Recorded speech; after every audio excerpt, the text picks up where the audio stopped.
loading. It's loading. Okay.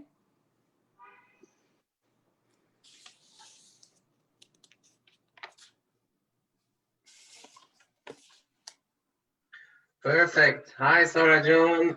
Welcome. Welcome to you, Sara, and welcome to everybody else who's joining us for the first episode of Salamati Sundays. Hi, Ali June. How was your Sunday, Sara Joan? Oh, it was the perfect day, as I told you before. In the morning I was like, what kind of day I have? How do I feel? And then, I was like, well, I want to be excited today. And then I just went about my day, and it went very exciting and enjoying. Any highlights? Like, did you discover any new stores, walks? Well, colors? after my family, all of them lives in Iran, so I had a group call, which was very exciting, including my dad, my mom, my sister, my aunt, 3 of my aunts, 1 cousin, and my grandma. So wow, all in one call? Yes, so we did calling other people in and stuff. So, and I learned things that I blew my mind. Like, my dad is interested in taking a music class. What? Wow. So, What instrument did he say? sitar. Oh, okay. Oh, that's cool. I guess one perhaps positive thing in this new world is like people are like, I want to try something new. Yeah, and if you knew my dad, you would be like, what? Well, we'll get to talk about him a little bit today, I'm sure, because we're talking about shame and failure. Of course. So, Sara Joan, let's kick us off. Before we start, I just want to introduce this series with you. So you and I have talked a lot behind the scenes, and both of us are super interested in therapy, self-knowledge, self-love, mental health, call it whatever, all this stuff that people talk about under the term wellness. And we're quite open about it. Like, I remember the first time you and I actually talked for real about it. Like, you shared some awesome stuff with me, and I remember hanging up and telling my wife, I was like, oh my God, I just talked to someone and she was so open. She shared so much. So I rarely meet people like that, and it's unfortunate. So I think our goal when you and I talked, and definitely my objective from this series, is to we're not like, I'm not an expert, I'm not a therapist, I'm not a psychiatrist, but really I love talking about this stuff. I think what more interesting than to talk about the most important things in life, like what are you afraid of, what makes you happy, what makes you sad, like those are real conversations. I try to have those types of conversations in my friendships. So what better to create this space so you and I at least talk about it, and hopefully that's my goal and dream, others will feel less uncomfortable talking about these things, and we get more engagement and people can ask their questions, and one day maybe we can bring therapists and psychologists and professionals to this place, and that would be my dream. What about you, Sara? What is your goal for this series? Arjun, like what you shared is perfectly, it's actually what I'm dreaming of too. Just like you, I've been engaged in these topics for a long time. Since I was a kid, my mind was just busy with all this stuff, like, why did I do that? Like, why this person is behaving like that? Or when someone came to me, and it was always the case, I don't know why, and just they have some sort of like, there they did. They just wanted to share their pain or whatever complaint they had. And I was like, I was a little kid and I was busy in my mind trying to find a solution for them, and that also shapes our, at least my character. And along the way, I found myself just going to different courses and learning about who I am, what I'm, consist of, and how, and especially about transformation and change. I used to call it change. Now I'm more interested in the word transformation. And I call it becoming. Yeah. Becoming, yeah. Like always becoming something. We're always becoming something. Yeah. Transformation, I think, is a good like word. The book. Yeah. Michelle Obama's book. Yeah. Have you read it? No, we just ordered the Barack Obama book. My wife read Michelle Obama, so we have it. I have, as you see, I have I have two. I'm working my way through all the books I have. I know, books, right? Okay. Yeah, so exactly. I would love for other people to join us in this conversation. I mean, yes, you're right. I'm such an open person. I never thought that secrets are necessary in our lives. I mean, of course, I've been like concerned about, oh my God, if people found out that, oh, I did this or I said that or whatever, I was just like at the corner of shame and whatever, vulnerability. But then overall, I've been like, if my pain, if my story, sharing that is going to help somebody else, that's what most matters to me. Yeah, that's beautiful. So let's talk about that, Sarah. Like, I think a good first topic maybe would be, how did you start on this journey in a more methodical way? And I know you are a major proponent and participant and a student and assisting teacher, assistant coach at the Landmark Forum. I had never heard of them until I met you. So do you want to tell me and us what that is and how that works? Oh, of course. I mean, before Landmark Forum, I experienced different things. Like, I don't know, back in Iran, I went to this courses called Irfan Halqe, and that was very, transformative too. Here in the US, I was introduced to Landmark Forum, and after a couple of, introduction, I decided to take on this journey, and then I was interested. And these are all about like, how human works and how we act in the face of different situations, and it gives you a view of life, and it actually offers you a lot of freedom, self-expression, power, and basically it gives you freedom from past, and to realize that past is just, it belongs there, and you can always start newly. And that's something very practical, not just dreaming about. It's just something that by following the instructions, you develop the muscle, to just create yourself every moment. I love that. I have my notebook here, and I made this drawing, which is okay. So the box is everything that objectively happened to the past, and then we looking at the present. The dark line is what we think, or our memory of what happened. So one time I made this, and it means like I wrote, the present makes the past as much as the past makes the present. So to your point, I love that. That's a great approach. So this is my therapy notebook, everybody. So I shout out to my wife, Masayo. When we met, maybe 4 months into our relationship, she said that she was going to this therapist, and she said that the therapist has a program. It's called premarital program. And I was like, oh my God, we're just dating for 4 months, premarital. But that aside, she said it's a program to get to know each other and ourselves more. So you go in, and it's a 6-month program, and we both took questionnaires, but separately, like 10-page questionnaire about everything, and then they get your questions, they match the answers, and they highlight like, here's 4 areas where you totally answered differently on your questions, so you may want to talk about these areas, and that's a 6-month process. But it was so helpful to me that we kept going, and now it's been 6 years. We go once a month for 2 hours a month, every single month. We have not skipped a single time.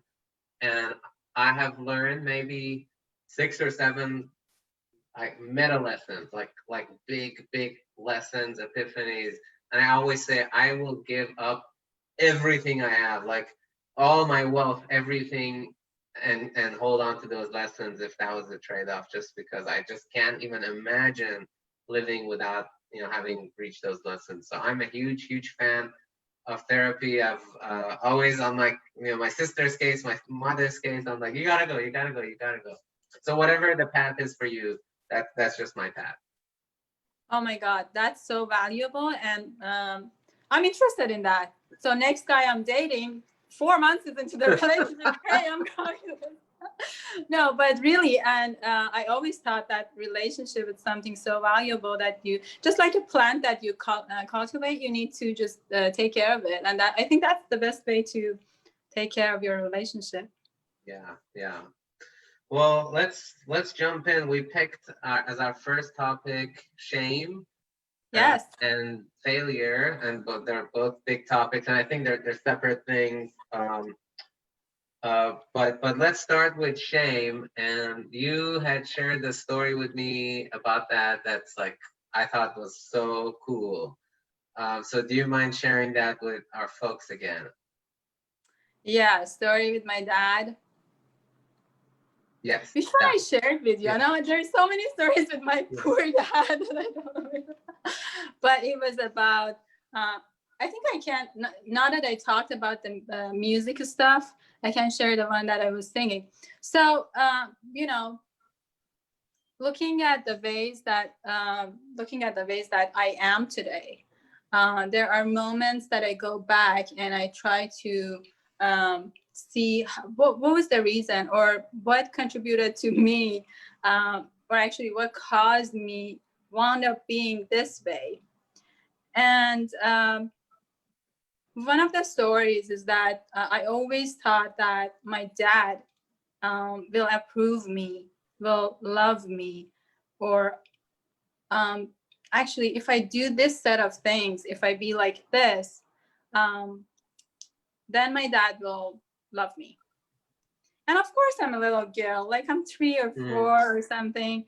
And I don't really remember the case, like something happened. And the only thing that even till now I can vividly remember is his look, like his eyes, the way he looked at me. And I just, So like when you're couldn't. like that was a specific moment on a specific day, and you don't Exactly. remember much else, but what you remember is like how What I how your dad remember, looked at you. what I remember is that I couldn't stand there. I just wanted to run. And my dad wasn't like those dads who would um, punish you physically or anything, but he would just look at you and was like, "Oh my God, I'm such a bad person." Mm. And interesting. I was listening to Brene Brown. I don't know if the topic that I shared, and about shame. She says that there is two fundamental questions or things that we just have with ourselves. Like the first topic is, I'm not good enough. Whatever. I'm not good enough. I'm not smart enough. I'm not pretty enough. Whatever. And when you overcome that conversation with yourself, if you go beyond that, then the other matter is just, who do you think you are? Like let's say about, I know I'm going off the topic of my story with my dad, but I'll go back to it. But like for these series that we are about to produce, and we decided that we want to do this, I was like, who do you think you are? Like, do you think you know enough, or you are eligible to talk about this thing? And then it's just, shame is there. Like there's something about lacking, or you don't give yourself permission to be. And then I was like, oh, it's just, there's no significance in these talks. We're just two friends and we're interested in this, and we want to bring this topic and invite other people, if they are interested, to join us in this journey. We don't know what are the outcomes, or but it's just, shame is just something like that. Like you don't let yourself be who you really are, or what you care about. So going back to my story with my dad, I just had that thing, and that was just so ingrained in my mind that I always wanted to avoid it. I always wanted to not be in that position again. So I tried to just be good, follow whatever my dad wanted, and just to avoid. And there's another good thing, I wrote it here, that she mentions. So that one actually moved me toward perfectionism. Perfectionism actually very has a very interesting relationship with shame. We think that, and she says, if I look perfect, if I live perfect, and if I work perfect, then I can avoid or minimize criticism, blame, and ridicule. Oh my God, I could never could just be with someone who criticizes me, blames me, ridicule me. It triggers you. Yes, that triggers. And then all that goes back to my perfectionism. I want to be perfect, so nobody just, do that to me. And as the primary person who I deal with or I live with is my dad, who always is even that look says a lot, criticizes me, blames me, and sort of ridicule. So now I just go back to that memory and I examine it. Like, how real is that? Can I go revisit it? And then I decided to go to my dad and just bring up the conversation and bring the story and then tell him that, I did a lot of things in my life and I never talked about it with you. My lifestyle is different. I remember it was after the first day of Landmark Forum. And I realized that, oh my God, I haven't been sharing with my dad so much. So how far did you go? Because there are still things I'm afraid of sharing, even with my wife, with my best friend in life, with whom I share everything. So when you took that leap of faith, do you remember how you felt going into it? Were you nervous? And it was the scariest thing I wanted to, I was like, no, you're not, you don't dare do that. Oh, dad will have a stroke or something, or heart attack, I couldn't just do it. I was just so scared, but I did it anyway. It was just like jumping off of a cliff or something for me, really. Maybe someone else. Prepared. Did you write down what you were gonna say? Did you have a prepared speech or write down what you were gonna say? I usually have everything in my mind, and I have, unfortunately, I overthink a lot. Sometimes it helps, you prepare it so many times that but I prefer it to be organic. I know what I'm talking about. I know what's the main story, but then a lot of it just happens. I for sure, I was so scared. I just didn't know how to even bring it up. But then I knew that I want to do it, so I went on a video call. How old were you? And so paint the picture. You went back to Iran and did this in person? What was that? Sorry, I didn't hear the question. You went back to Iran and did this in person? Paint the picture. No. I was here in San Francisco. I went back home and then I just called him, video called him. And probably I just, tried to have other topics, and then after, a little bit of courage. So I just started I live my life very different than what you think about me. And if you were here and be looking at me every day, you would not have approved of me. And I was crying because in my mind I was remembering all the things that I did, and then I knew that my dad wouldn't like it because we already have talked about it. Girls are supposed to be like this. No sex before marriage, no living with other people before marriage, no, I don't know, even spirituality, the spirituality that I followed. I knew that I had conversations with my dad that he was don't waste your time on this stuff, everything, a lot of singing. One day I was, with my cousins playing and then singing, and my dad was like, Sara.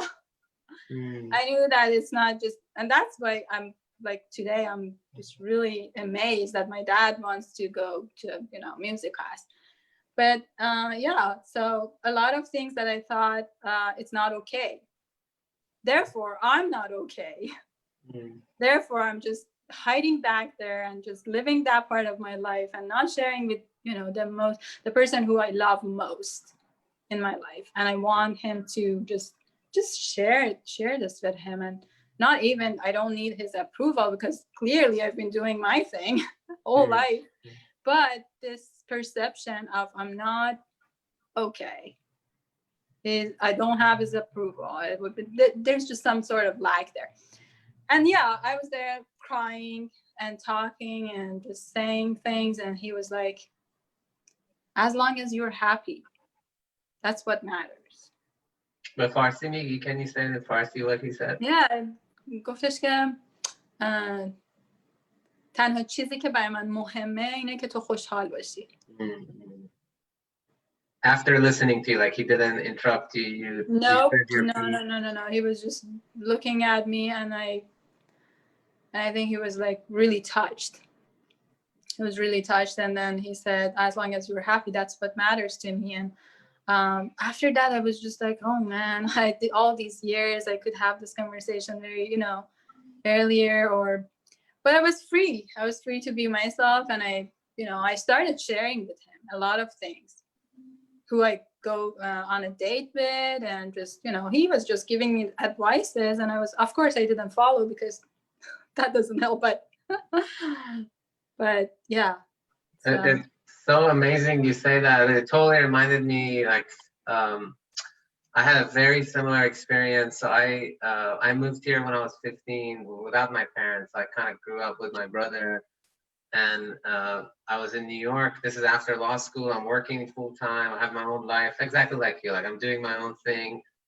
And there was a period where I was going out a lot and posting pictures on Facebook. And I don't know what my dad had heard, but he called me one time and he said, I'm done with you. Like, I'll never want to speak with you again. And he hung up the phone. And I was just so shocked. Like, I slept on it for a couple days, maybe it was longer, and I called it. So it's exactly like you. Like, I prepared a speech, but like you said, I knew exactly what I was gonna say. And so I called him and I said it. And I said it. I feel like I was proud of myself for how confidently I said it. Basically, I said I've moved here. I've been handling my own life since I was 15. I went to Berkeley. I went to NYU. I'm a lawyer now in New York. Like, I've never asked you for any help, which was true. And so all I ask is for you to trust my judgments, because no one cares about my own life and my success than I do. And I just ask that you give me that. And like, he was a very strong man. Maybe your father was too. Like, never emotional, never. He was always my strong dad, And then he said, "You're right." He just said, "You're right." He said, "Shama درست میگی." ببخشید. And he said, "I'm sorry." Yeah. And then we never spoke of that again. But it was the first time that I confronted him on an issue. And yeah. I think having that self-belief is the first step, which is, you implicitly mentioned that, like, it was the day after you went to the Landmark Forum. It's not that, it probably wasn't that what you learned that one day changed your life. It was, I think, just even going to the Landmark Forum was already a sign of changes in your life, and like, you were ready by then. There was a series of steps you take, including going to Landmark Forum and calling your dad and getting yourself on the right path. Yes, you are right. I've already been doing my thing, and he knew it. I knew it too, that he knew it. Yeah.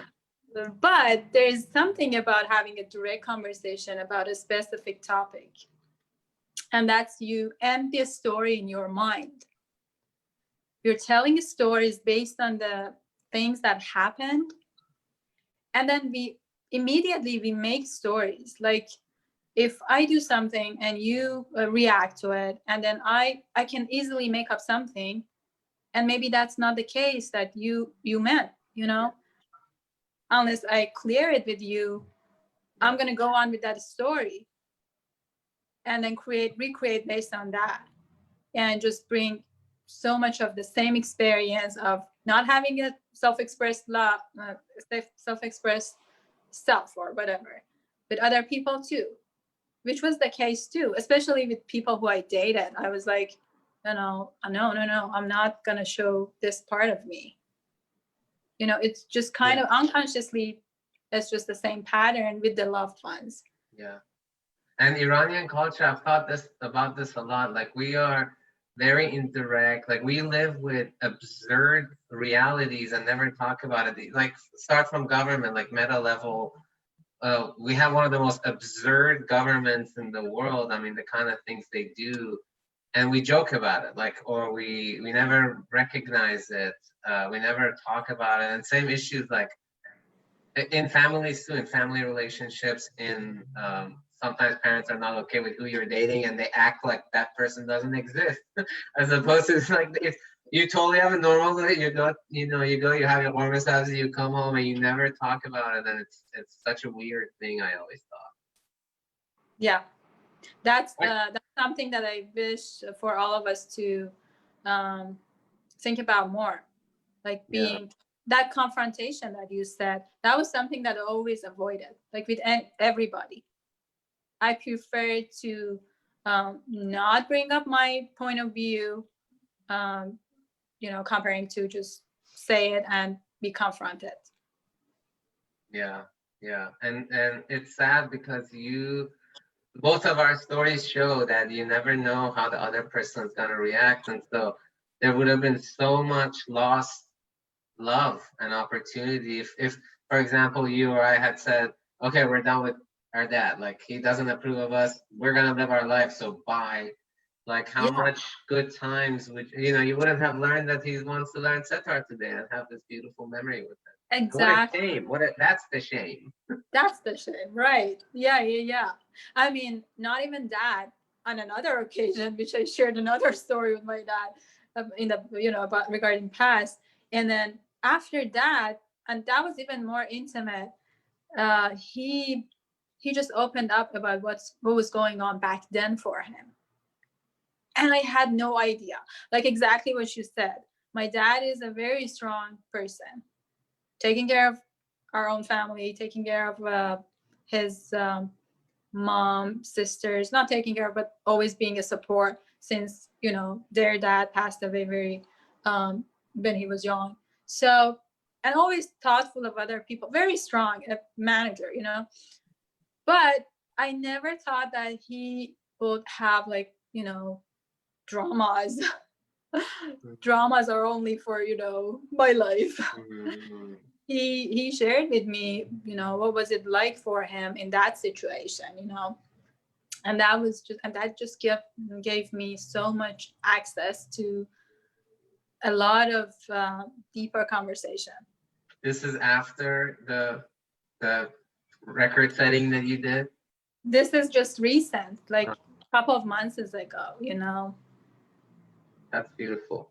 One thing, Sara, so I think among when we buy these therapy books, there's like always categories. So like one thing that I score high on, and both you and I took the quiz that I posted in the group. We both got similar scores, although in different areas. One thing about shame that like always bothered me, I gotta just underline this stuff in the book, but basically the feeling that you're defective, that there's something, and it's not just like something you can solve, that like your soul is dirty somehow, or there's something deep inside you that's broken, and if other people knew, they wouldn't love you, and then so you and I talked a little bit before about relationship patterns, like romantic relationships. So all my life I was always attracted to people who mistreated me, like who put me down, or were emotionally abusive, because if someone was actually nice to me, I would judge them. I'd be like, why do they want to be with me? There's something wrong with them that they want to be with someone like me. So I like immediately when someone was nice to me, I would write them off and be mean to them, which was such an unhealthy pattern. Yes, true. About like feeling, as Brene Brown says, it's something like I'm not good enough or whatever. So maybe I'm not worthy enough. I'm not worthy of love, right? Something around that. And then my pattern also, like as I told you, I shared with you, the first person who came to me and actually said that I'm interested and I want to be in a relationship with you. It took me like a couple of months to agree to just let it in. Like, okay, I can accept your love, But then at first it was like, what's wrong with him, or what's his agenda?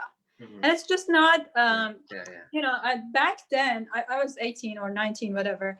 Back then the way that society or our family brought us up, it was just like, be careful. And maybe for women more, I don't know. I think it's mostly true in our cases, that you should be always careful, alert. People are there to harm you, to take advantage of you. And that's also part of it too. And that maybe it's just I don't know, shame on the bigger level. Yeah, I forget which one it was, whether eHarmony or one of the dating websites. They put out a study last year, and the number one fear of men going on the first blind date was that the woman would be overweight. And the number one fear of women going on a blind date was that their life was in danger. Wow. And that's the sad reality, but that's the different level of fear mechanism that you mentioned. You mentioned earlier, sorry, I underlined one thing, like coping mechanisms. I had all of these, but the four that I'm reading from the book, Reinventing Your Life, which is a great beginner book. I've written a little bit about it on my website if you want to learn about it. But the four coping is drinking, drugs, overworking, and overeating. Oh, yeah. And overworking, I think, goes to the perfectionism you said. So I think the idea is you try to be perfect because you don't want to be found out or be seen, because you think if you were seen or found out, people will know that you're not worthy of love and not, you know. So what was the break, like what was your personal breakthrough? And with a caveat that it's always an ongoing struggle. Like we have these feelings every day, and there's no moment where you're like, I'm not ashamed anymore. It's this is the condition of like my life. I accept it. So when did you learn how to control it and how to keep it in check? Yeah, as you said, it's just ongoing. Like I can share with you from today. And it's regarding dating and relationship. It's some area that just maybe like the most sensitive topic for me. Like work comes easily. If I want to change it, I just, there's a little bit of fear, or am I going to find a new job or whatever, or even moving. When I wanted to move here, it was just, a decision that I want to make, a choice that I'm, just consider. And then after that, it was easy. I was just planning for all the things here, although I didn't have the, visa yet, but it was just in this relation. So I always thought that there's probably something wrong with me, that I haven't been able to just, if you go off of the normal measures that society draws for you, I was like, okay, I have not been married yet. Because you're pretty, you're professional, you have a job, like you check all the boxes. Yes, and then I'm like, something's wrong there. Probably something's broken in me, or what's there.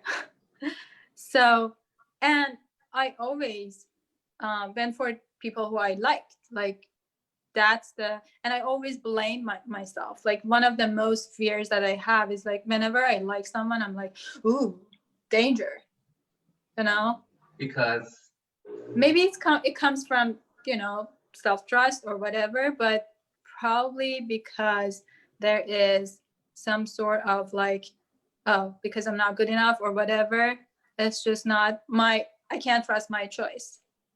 It's just for sure it's going to be because something bad's going to happen. Something bad's going to happen because of course I'm not able to choose correctly or whatever. And that's really a very tough one on yourself. Like it's just it doesn't give you permission to live, to experience, to explore. Someone told me, and I was worried at the beginning of the dating, and then she told me, don't make yourself wrong for exploring. And that just one sentence gave me so much, freedom. I guess the breakthrough is when I let myself be. And maybe that goes into the topic of self-love. As the moment that you allow yourself to be who you are, my taste is this. I like to explore this situation, this person, this whatever, and I can like, give you all the benefits or all the good things that came out of all of those dating, and long relationships or short ones or whatever. And it's just a choice that I made. It's not like, uh, I think whatever I did was based on some goals that I had, and it was very, consciously done. But then at the end, when it doesn't work, or you feel like it's not working as well as you like it to, and then you just get out of it, then there's this sense of failure. And maybe we are moving to another topic, but that's perfect, because the sense of failure is something that we want to kind of attach it to us and relate it to us as our identity, our very own person or self, rather than it's just about performance. Failure, you do something and either it works or it doesn't, and that's it. And next time you maybe, you change your strategies or take different actions or whatever you do about it, but you don't go there where you make yourself wrong, or feel shame, or just disrespect yourself. Mm-hmm. That's such an interesting point. Like a lot of us take failure as a personal failure or something. It goes back to defectiveness and shame, like something is wrong with me feeling, versus the results of our actions are not really in our control. Our actions are, but who knows what the result will be. That's kind of, there's so many other factors involved. Exactly. It's not just you. And, sometimes we like to think, and maybe that's in the run of your life view or perspective or whatever you call it, like the general point of view that you have. Um, and there is other people and also circumstances that they are also at play. And if you put all the credit where you are, then that's just like too much. True, both negative and positive side. Yes. I wanted to share something. So I have this one memory of something happened to me when I was 13 or 14, and I'd never ever shared it with anyone in the world, including I have a best friend that I probably have shared everything else with, but this one thing I'd never, because that really went to the core of me feeling ashamed and defective and wrong. So I mustered the courage to bring it up in one of our therapy sessions with my wife. And when we got there, I like didn't want to do it. And I was like scared, really scared to do it. And so the counselor starts talking to me and he says, "Hey, like, what are you afraid of? What are you, just trying to talk." And my finally I was like, "I'm afraid that, my wife, she won't love me anymore if she knew that this happened to me or this about me." And he said, that's all he said. He said, "Just consider the possibility that she will actually love you more after you share this."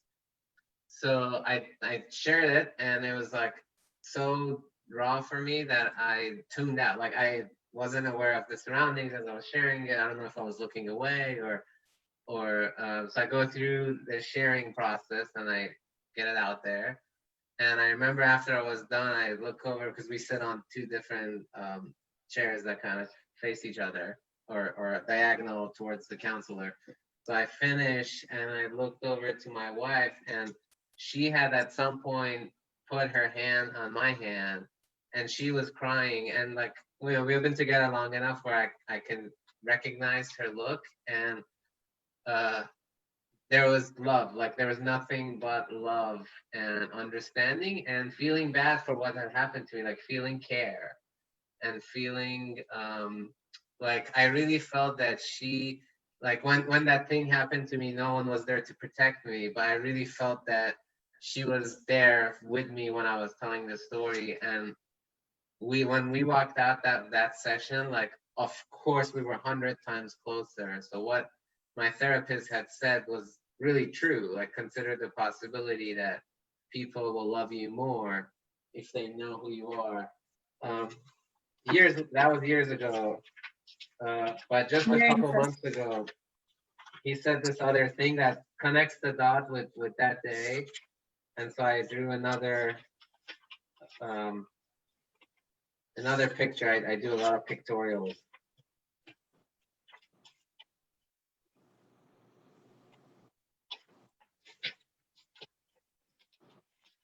He said, um, I drew it this way, but he Yeah. said at the bottom of every fear, every emotion, like you should explore your fears, Ali, and your emotions, because at the core bottom of it, your shame, my feeling of defectiveness, at the core of it, there is God.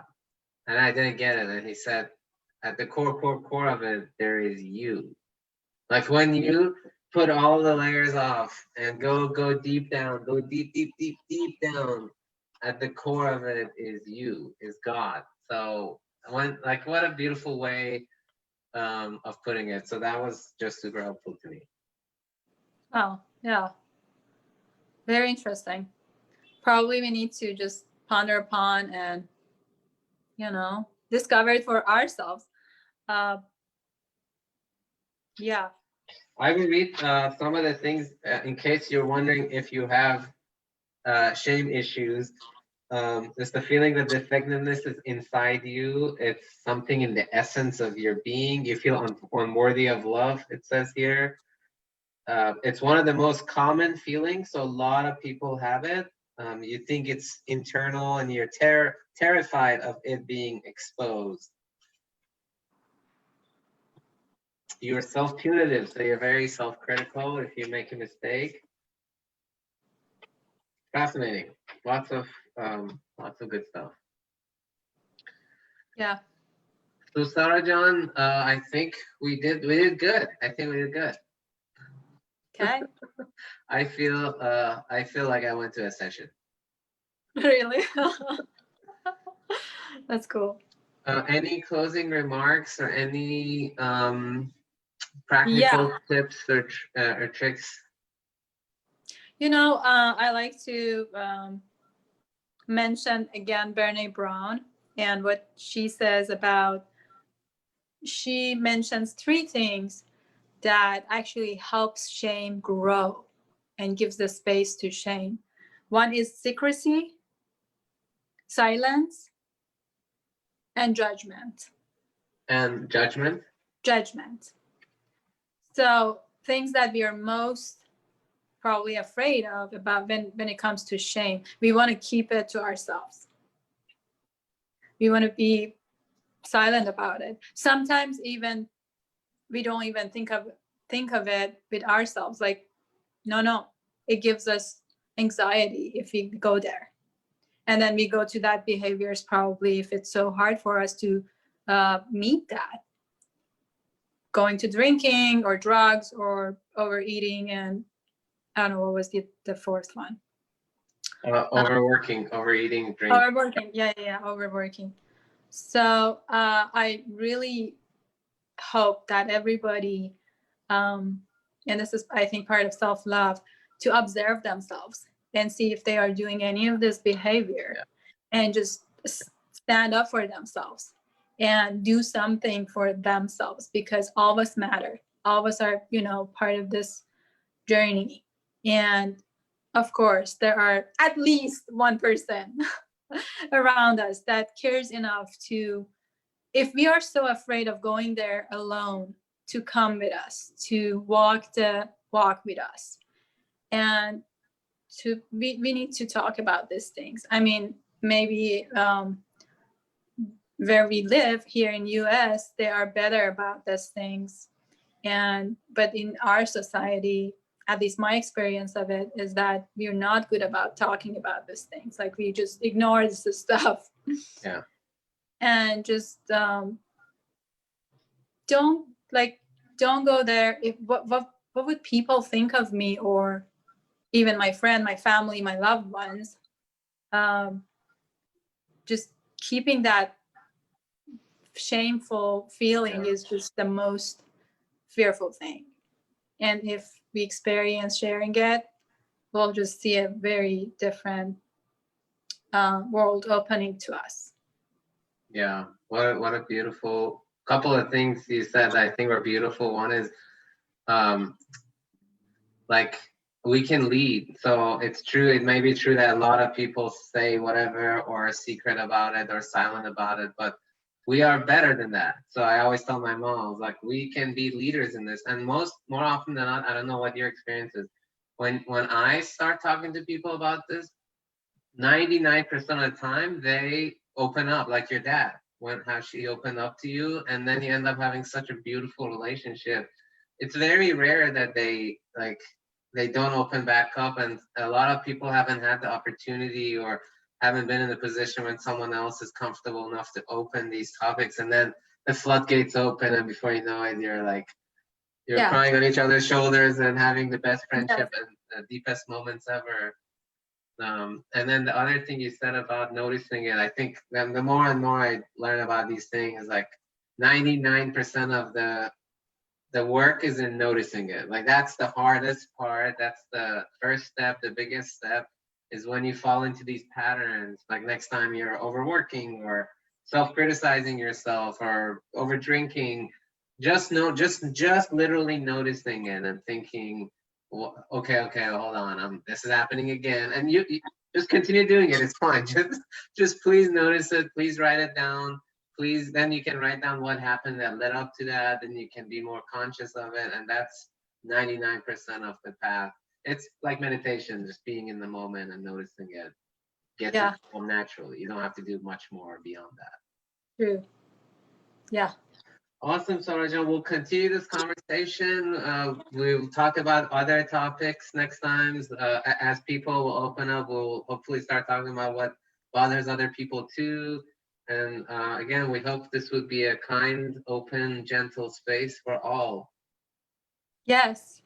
Looking forward to that conversation with everybody. Yes, beautiful. Goodbye, everyone. Bye.